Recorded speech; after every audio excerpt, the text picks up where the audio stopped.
I'd like to talk about steak for a moment. I like steak. More to the point, I like the analogy that steak makes for faith and religion. Like religion has paths to prepare the soul, the spirit. There are myriad ways to prepare a steak. And, first off, start off with what cut are we talking about here? We're talking about steak. Are we talking about a T-bone, a ribeye, a porterhouse?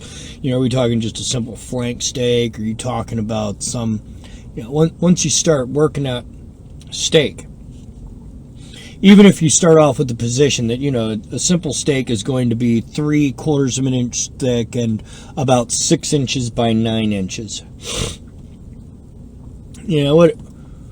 What seasonings are you going to use?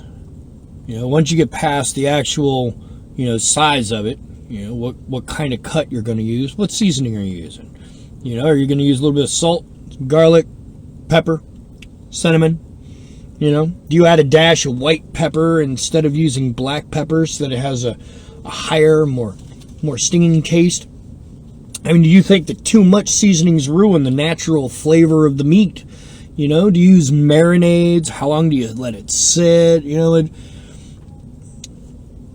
How long do you cook it? Once you get past the actual taste that you're creating, there are certain levels of cooked. There's rare, medium rare, well done, well done, burnt to a crisp.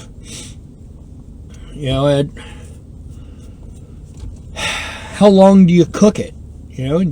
From bloody to blackened, the choices here can make or break your steak. If it's too done, it's too tough. And if it's not cooked enough, that can be just as bad. You can potentially poison somebody with a badly cooked steak.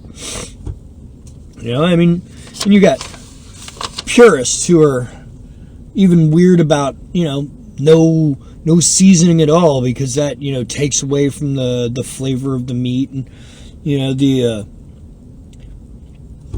there are people who think that you're not even allowed to use more than just a knife when you cut it. No machinery. The whole halal aspect of it has to be all hand cut and blessed and all that. And there are a lot of people who say that beef is wrong. That it doesn't matter when you're talking about steak, that, beef is the wrong way to go, that lamb is better. Or fish, There are people that, say a good swordfish steak or a shark steak is as good as any beef steak. And let me tell you, shark steak and swordfish are fucking delicious.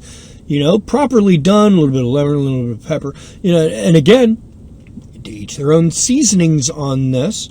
You've even got some people who will say that, Thanksgiving, technically turkey is cut into a steak. Turkey steaks at Thanksgiving is basically you got your bird, and you cut off a slab of it, and there you got a thin turkey steak. We don't call it a turkey steak, you just slice a turkey. But a slice of cow would be a steak, right? A slice of just about anything is technically a steak. And then you'll get to those people who go that route and say that steak isn't actually what it is. It's a description of a thing, not a thing itself. So, by that definition, steak can be made out of vegetables.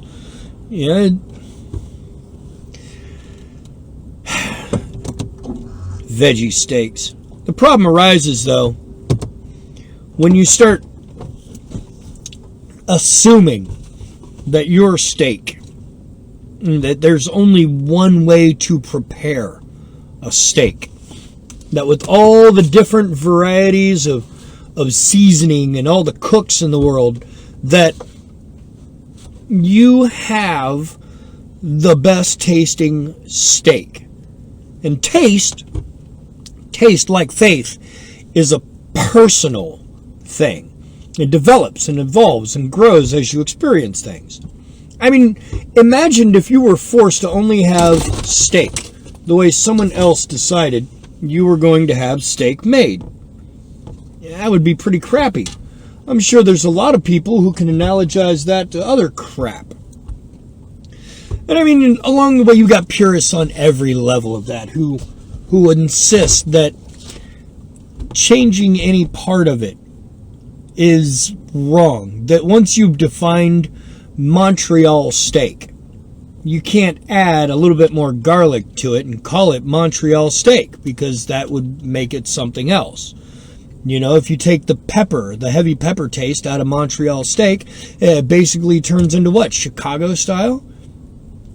And it's... People like to define and label things, like with steak. And that's why I like steak as a good analogy to religion, because much like religion, steak is a matter of personal taste. The difference is that if someone was to tell you that you had to eat the same kind of steak all the time, and that any other recipe for steak could get you killed, that would seem stupid, wouldn't it? It would just seem dumb. And maybe that's part of the lesson you should be taking, is that your steak is not as good as everybody else's steak, except for you. It's your steak. You eat it. Don't force feed it to everybody else like somehow it's acceptable for you to, treat other people like you claim they're treating you. Anyway, I gotta go in.